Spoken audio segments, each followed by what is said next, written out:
Audi car. Overheat ang problema. Audi. Yung hose niyang taas mainit. Ito naman sa baba malamig na malamig.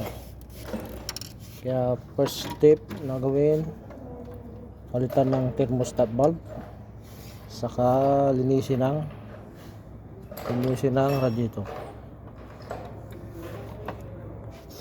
Tasik radiator o valve harara.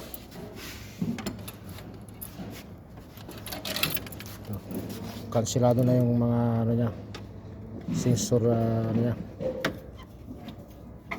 valve sensor, solenoid.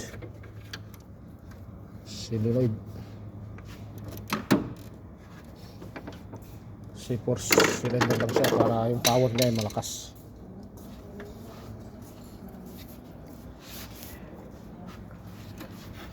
Mga pibara sa tama pas radiator mo kay latul umuroha Audi car.